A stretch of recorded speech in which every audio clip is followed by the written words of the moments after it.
Donc, Guy Terelaz est éthologue, directeur de recherche au CNRS, docteur en sciences et éthologie. Il dirige l'équipe dynamique complexe et réseau d'interaction dans les sociétés animales au centre de recherche de la cognition animale à l'université Paul Sabatier à Toulouse. Il travaille sur l'intelligence collective des sociétés animales, sujet fascinant, mais aussi pertinent en informatique, puisqu'on crée des flottes de swarm robots. Et effectivement, son livre Swarm Intelligence from Natural to Artificial Systems, je ne suis pas un grand fan des mesures de citation, mais celui-là dépasse les 8000, ce qui n'a absolument rien d'anodin en sciences. Donc voilà, il va nous parler de l'intelligence collective des sociétés animales. Merci beaucoup. Bonjour à tous. Je veux d'abord remercier les organisateurs pour leur invitation. Et donc, je vais vous parler aujourd'hui des mécanismes qui sont au cœur des phénomènes d'intelligence collective qu'on observe dans les sociétés animales, comme les insectes sociaux, certaines espèces de poissons, également d'oiseaux qui vivent en groupe. Et donc, vous verrez, nous sommes quand même assez loin des formes de langage qui ont été exposées durant tout ce colloque, puisque ces mécanismes reposent sur des formes de communication assez rudimentaires entre les individus.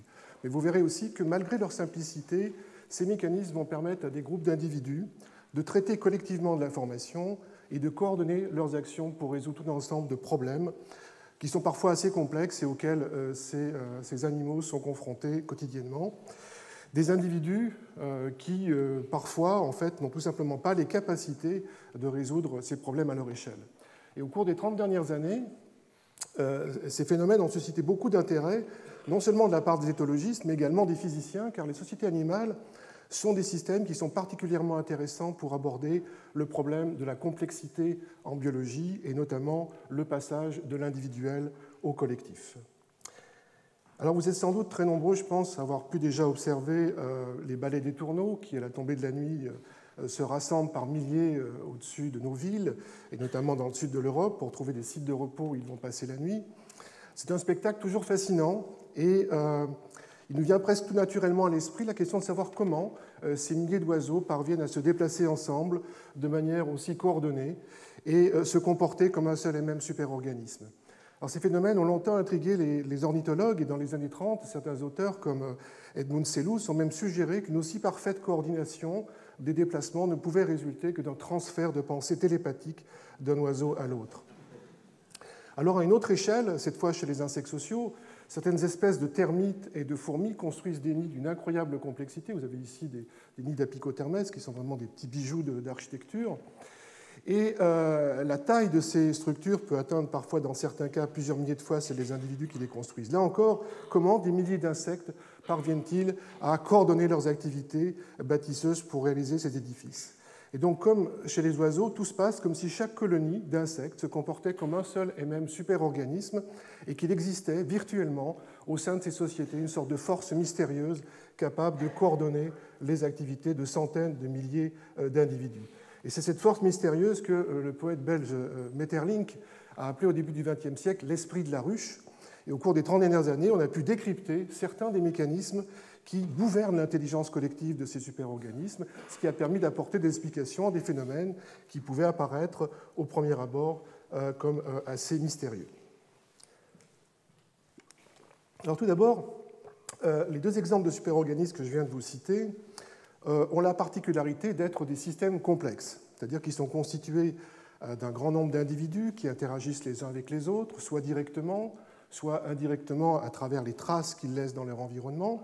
Et de cette interaction naissent des propriétés qu'on appelle les propriétés émergentes qu'on ne peut pas directement prévoir à partir de la seule connaissance du comportement des individus.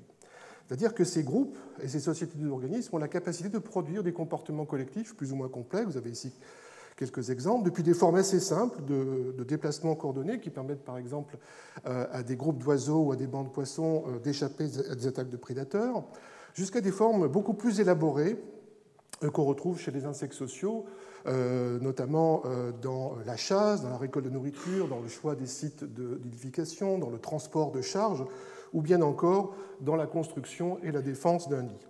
Et donc pour comprendre ces phénomènes, il nous faut décrypter les interactions entre les individus, identifier les informations qui sont échangées au cours de ces interactions, et enfin, il nous faut étudier les effets de ces interactions sur le comportement des individus.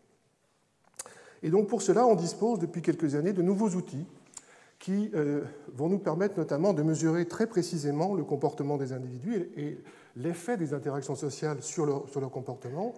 Et ensuite, sur la base de ces données, on peut construire des modèles mathématiques qui vont nous permettre de comprendre comment ces interactions vont permettre à ces groupes d'animaux de coordonner leurs actions et de résoudre des problèmes collectivement qui très souvent dépassent donc les capacités de chaque individu. Et ces modèles vont donc nous permettre de faire le lien entre ces deux échelles d'observation, entre l'individuel et le collectif, et également de faire des prédictions quantitatives sur le comportement de ces groupes d'animaux.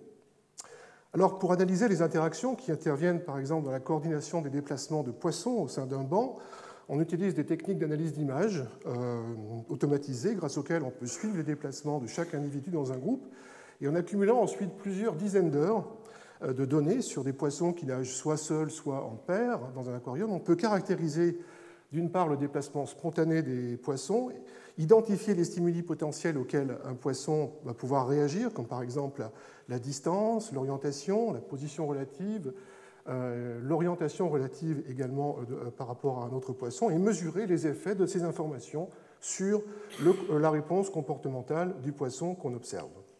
On va donc pouvoir reconstruire la forme des interactions sociales entre les poissons à travers l'analyse de leur comportement et également la forme des interactions entre un poisson et les obstacles qui sont présents dans son voisinage. Par exemple, chez cette espèce de poisson, petit poisson tropical qu'on appelle le nez rouge, Hemigramus rhodostomus, et qui vit dans les cours d'eau du bassin inférieur de l'Amazone, on a pu mesurer très précisément et modéliser également très précisément les interactions qui sont impliquées dans la coordination des nages et dans le choix d'une direction de déplacement.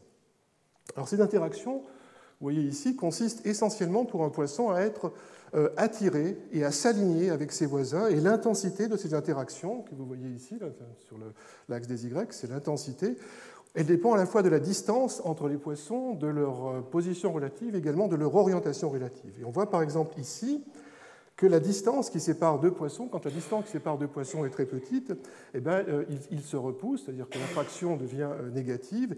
Et on voit également que l'intensité de l'alignement domine, donc qui est représentée ici par cette courbe bleue, domine celle de l'attraction quand les poissons sont relativement proches, et puis l'attraction domine quand la distance qui les sépare augmente.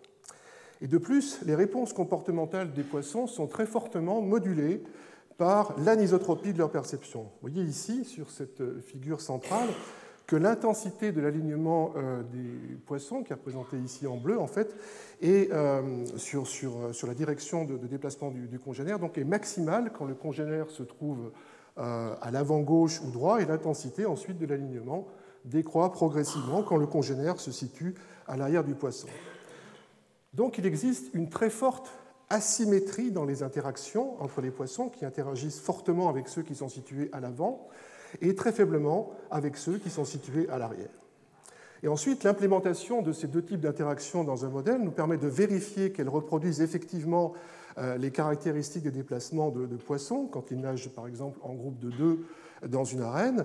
Et quand on compare les expériences ici en rouge et ici et le modèle, eh bien on peut voir qu'il existe un très bon accord entre les deux, si on considère notamment la distance entre les deux poissons et également la distribution de leur orientation par rapport au mur.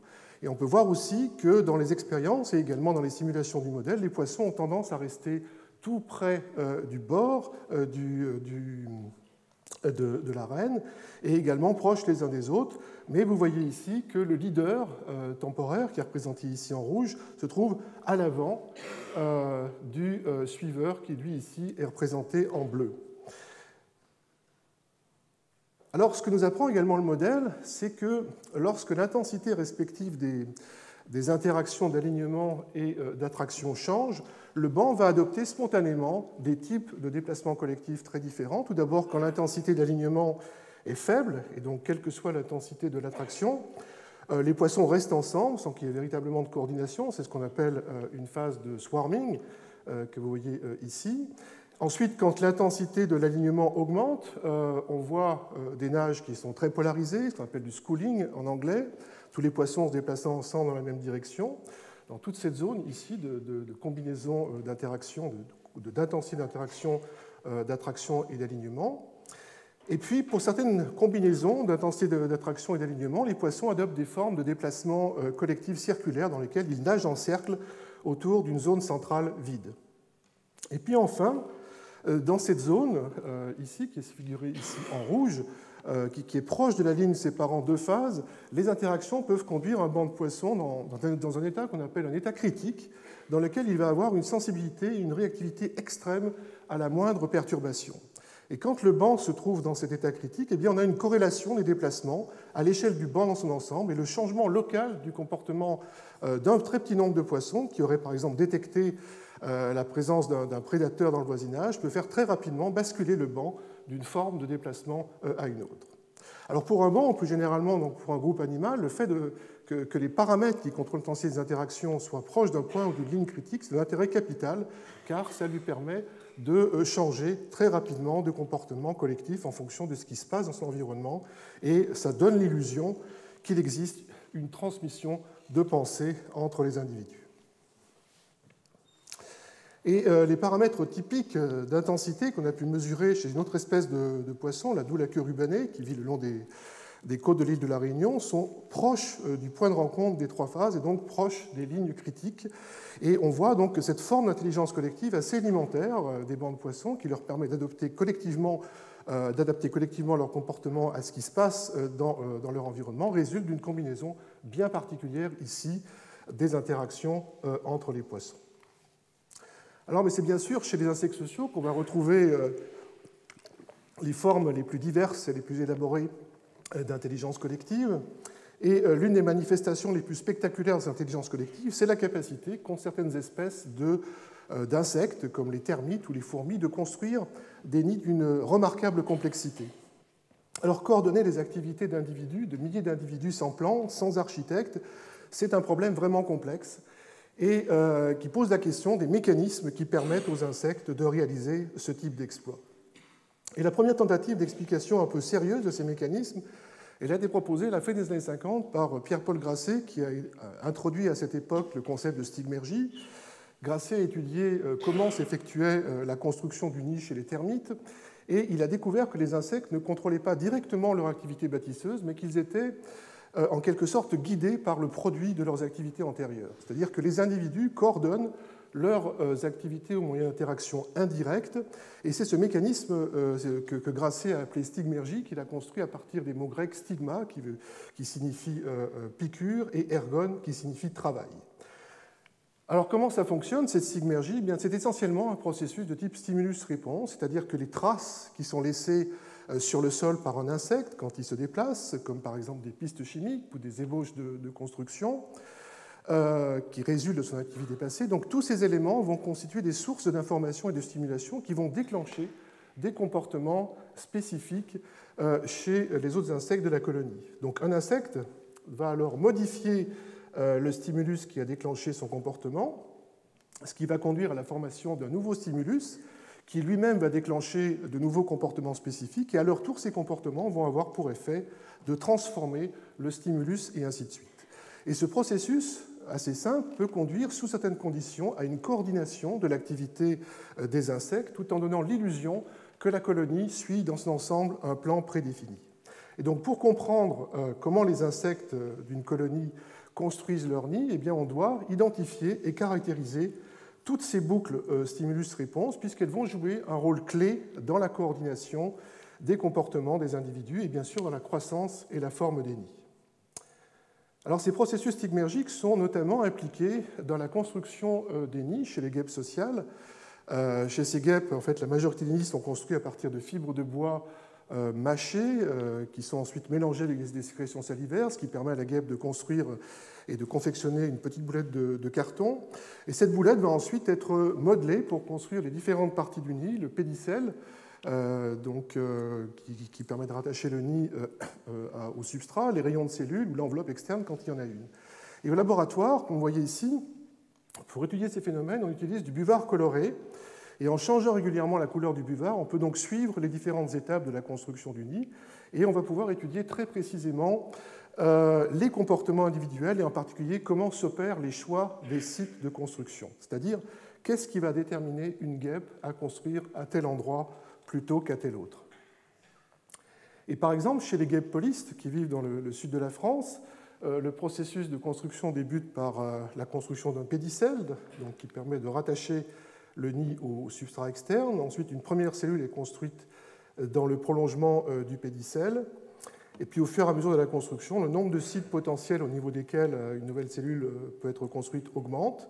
Et à partir de ce moment-là, plusieurs activités peuvent être accomplies parallèlement, ce qui fait que plusieurs guêpes vont pouvoir construire en même temps sur le nid, de sorte que la construction ne va plus suivre une séquence a priori bien définie.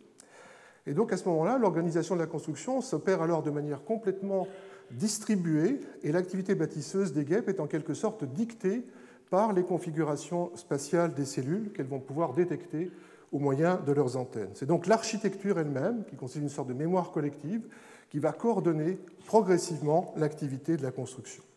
Et donc chaque guêpe, vous voyez, on va pouvoir travailler dans son coin sans se soucier de ce que font les autres au même moment sur le nid.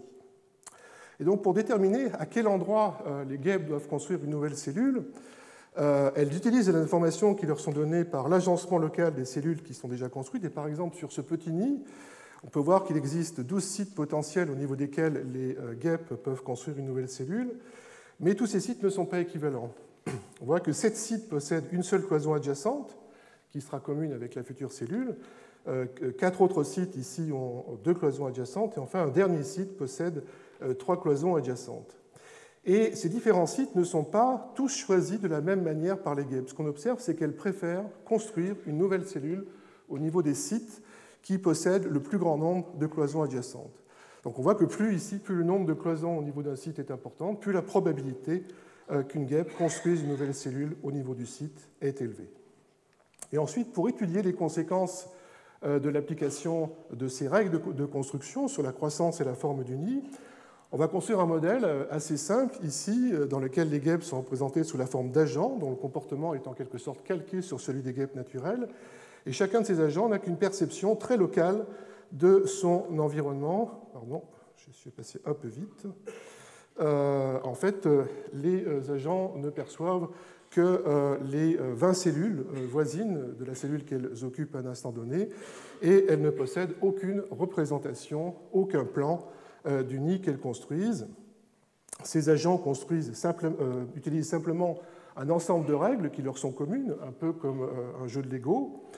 Et au cours de leur déplacement, ils vont percevoir donc des configurations de cellules déjà construites, et certaines de ces configurations vont déclencher la construction d'une nouvelle cellule à l'endroit qui est occupé par l'agent. Vous avez ici une représentation des règles qui sont utilisées dans la construction du nid par les guêpes polistes.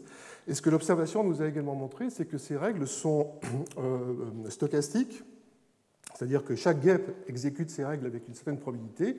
Et dans le modèle, on va donc pouvoir utiliser les valeurs de probabilité qu'on a mesurées expérimentalement et qui sont associées à chacune de ces configurations qui sont détectées par la guêpe. Alors la simulation du modèle permet ensuite de vérifier qu'elle reproduise. Alors normalement ici il doit y avoir une vidéo mais qui ne marche pas. C'est toujours le souci. Voilà. Qu'elle permette de reproduire effectivement la forme circulaire de ces nids de polistes, donc qui conduisent ici à la formation d'un plateau de cellules qui se développe de manière plus ou moins homogène à partir d'un pédicelle central. Et par contre, quand on change les valeurs des probabilités qui sont associées à chacune des configurations de cellules qui stimulent la construction, eh bien on voit que les structures qu'on obtient sont beaucoup plus irrégulières avec de nombreux lobes. Et ce qui est intéressant ici, c'est que ce sont des structures qui ressemblent aux nids qui sont construits par d'autres espèces de polistes qui vivent dans le sud-est asiatique. Donc vous voyez que ces mécanismes permettent de construire des architectures qui peuvent nous apparaître au premier abord très différentes, sauf que les guêpes utilisent pourtant les mêmes règles, mais simplement les probabilités d'exécution de ces règles sont différentes. Et cette économie de codage, qui permet donc de passer très simplement d'une forme à une autre, est une propriété qu'on trouve également associée à beaucoup d'autres comportements collectifs chez les insectes sociaux. Et on a pu montrer, toujours grâce à un travail de modélisation, en fait, que le même type de mécanisme pouvait permettre à différentes espèces de guêpes de construire tout un éventail d'architectures assez complexes. Il existe environ une soixantaine de types architecturaux différents chez les guêpes, comme par exemple celle-ci, qui possède une enveloppe externe à laquelle sont rattachés les plateaux de cellules, eux-mêmes perforés d'un canal de communication qui permet d'accéder à différents niveaux. Donc vous voyez quand même qu'on arrive à produire des choses relativement complexes à partir d'informations locales sur les configurations de matière assez simples. Alors ces processus stigmergiques sont également impliqués dans l'organisation de très nombreux autres comportements collectifs chez les insectes sociaux. Ils interviennent en particulier dans le recrutement, dans la formation des pistes d'exploration chez les fourmis. Mais dans ce cas, les signaux qui sont utilisés par les fourmis sont de nature très différente de ceux qui étaient utilisés par les guêpes pour coordonner leur activité de construction, puisqu'il s'agit ici de signaux chimiques. Et ça va avoir un effet très important sur le type de dynamique et les propriétés qu'on va voir apparaître à l'échelle collective. Ces interactions vont conduire en effet à une autre famille de processus qu'on appelle des processus d'auto-organisation, qui gouvernent un très grand nombre de comportements collectifs dans les sociétés animales, depuis les colonies de bactéries jusqu'aux vertébrés supérieurs, y compris certains phénomènes collectifs chez l'homme. Alors, ces processus d'auto-organisation, ils reposent sur deux ingrédients de base qui sont des feedbacks positifs et des feedbacks négatifs. Les feedbacks positifs vont permettre aux individus d'amplifier de l'information et de faire émerger des structures, comme ici ces pistes d'exploration qui se forment spontanément quand les fourmis d'Argentine explorent un espace vierge, ici une arène. Enfin, ces fourmis déposent tout au long de leur trajet des traces chimiques, qu'on appelle donc des phéromones, et qui vont pouvoir être détectées et suivies par leurs congénères. Et celles-ci vont également laisser leurs propres traces sur les zones qu'elles visitent et donc renforcer ces signaux. Et au cours du temps, on voit que tout le trafic va s'organiser sur les zones les plus denses en phéromones, ce qui conduit à la formation d'un réseau de pistes. Donc ces feedbacks positifs résultent ici directement du comportement de dépôt et de suivi de pistes à l'échelle individuelle. Quant aux feedbacks négatifs, eh bien, ils interviennent dans la stabilisation des structures produites, et ces feedbacks négatifs résultent généralement de pures contraintes physiques, comme ici par exemple l'évaporation de la phéromone, et elles ne sont donc pas, ces feedbacks négatifs ne sont donc pas explicitement codés dans les règles de comportement des insectes, contrairement aux feedbacks positifs. Et donc c'est principalement grâce à ces processus d'auto-organisation que les insectes sociaux ont pu développer une forme d'intelligence collective construite à partir de comportements et d'interactions extrêmement simples à l'échelle individuelle. Ces processus vont permettre notamment aux insectes de prendre collectivement des décisions quand ils sont confrontés à des choix. Et l'un des exemples les plus célèbres, c'est la capacité qu'ont certaines colonies de fourmis de sélectionner collectivement le chemin le plus court qui relie leur nid à une source de nourriture. C'est un phénomène qui a été bien étudié dans les années 80 par Jean-Louis Denebourg et son équipe à l'Université libre de Bruxelles. Ils ont réalisé tout un ensemble, toute une série d'expériences dans lesquelles ils ont connecté entre le nid et une source de nourriture des ponts à deux branches, dont l'une ici est 2 fois plus grande que l'autre, ce qui permet de créer 2 voies d'accès distinctes à la source de nourriture. Et ils ont pu constater que les fourmis avaient la capacité de sélectionner le chemin le plus court qui conduit vers la source de nourriture. Alors, ces résultats s'expliquent très simplement. En fait, les fourmis qui empruntent le chemin le plus court reviennent au nid beaucoup plus rapidement, ce qui fait que les pistes de phéromones, les pistes de recrutement grandissent à des vitesses différentes sur les deux branches. Il faut beaucoup moins de temps aux fourmis pour amplifier l'information sur le chemin le plus court, ce qui conduit finalement au choix collectif de la branche la plus courte. En fait, on peut considérer qu'une grande partie des choix collectifs qu'on observe chez les insectes sociaux résulte d'une forme de sélection naturelle de l'information. C'est l'information qui réussit à être amplifiée le plus rapidement qu'il l'emporte, ce qui a pour effet ici de concentrer tout le trafic sur une seule des 2 branches en compétition. Alors, ces processus d'auto-organisation, ils jouent également un rôle très important dans la régulation des tâches dans la colonie, en déterminant qui fait quoi et à tel moment. Ils sont également impliqués dans la construction du nid chez les termites et les fourmis. Vous avez ici un nid construit par la fourmi des jardins, l'Asus niger, dont les colonies comprennent environ 5 à 10 000 individus. Et ce que vous pouvez voir ici sur cette tomographie, c'est la structure interne du nid qui ressemble un peu à celle d'une éponge, avec un grand nombre de chambres qui sont en forme de bulles, qui sont étroitement imbriquées les unes aux autres.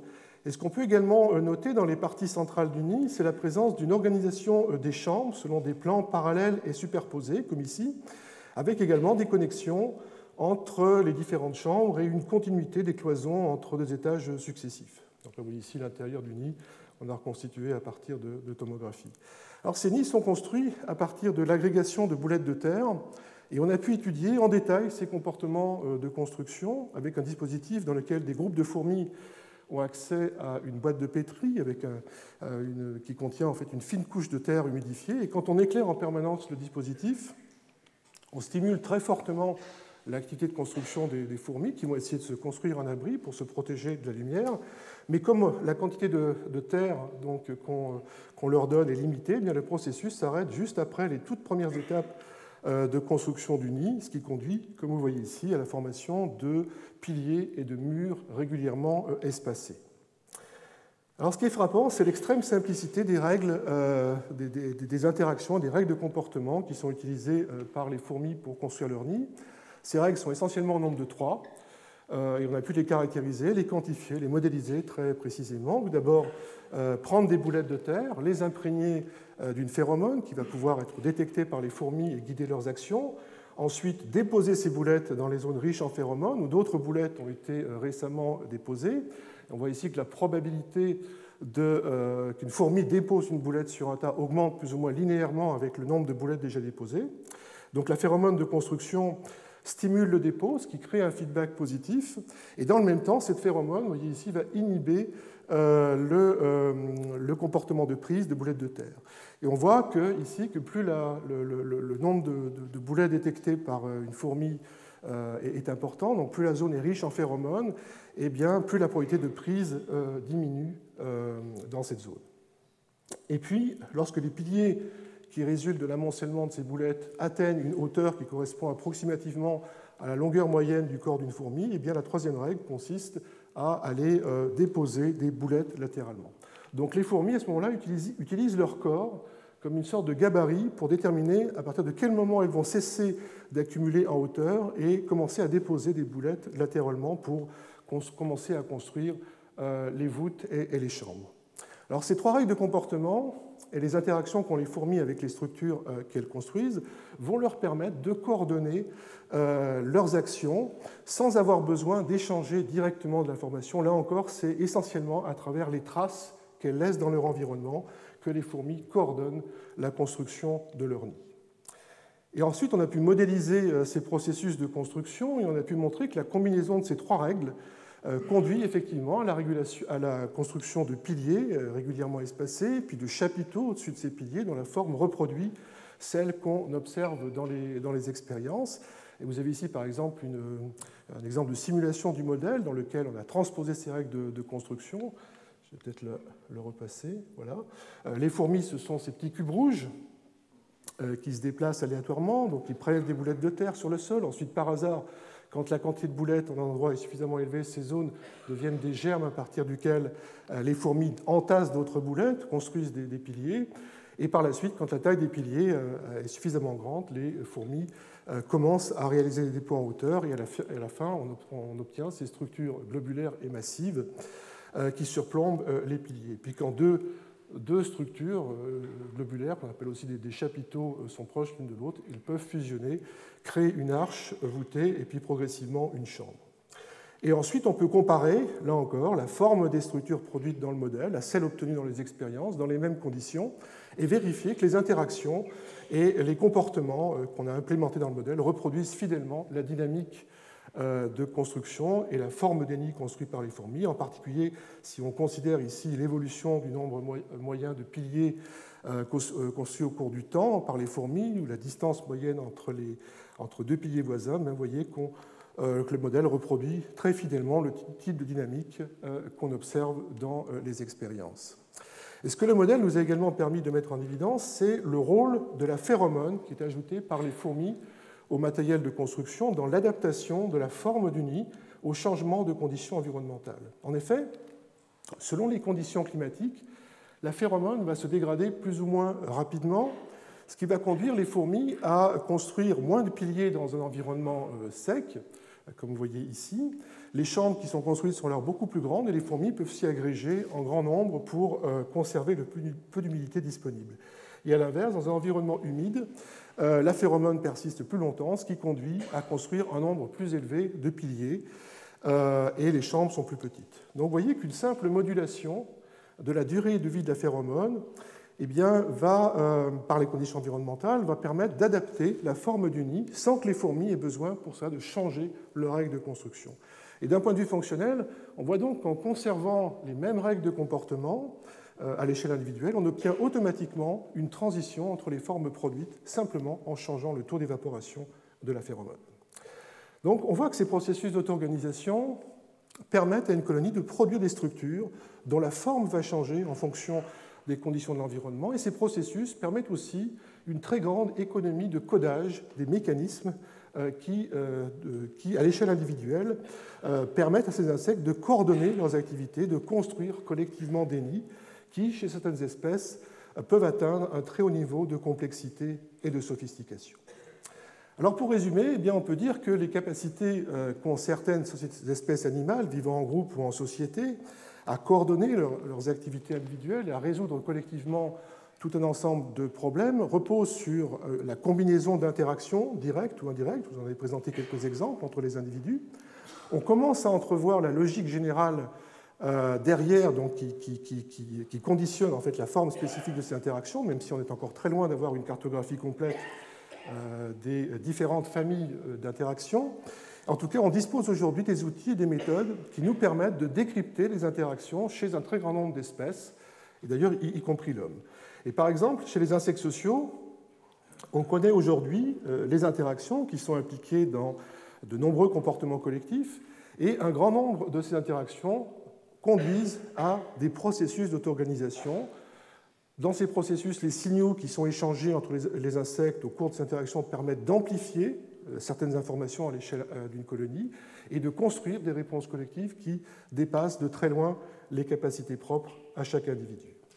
Et enfin, on connaît aujourd'hui un certain nombre d'exemples d'animaux vivant en groupe, depuis des essaims de moucherons jusqu'à des troupeaux de moutons, où les interactions entre les individus confèrent au groupe, dans son ensemble, des propriétés qui sont analogues à celles d'un système physique proche d'une transition de phase entre deux états macroscopiques, et notamment une sensibilité extrême à des petits changements de comportement d'un très petit nombre d'individus dans le groupe.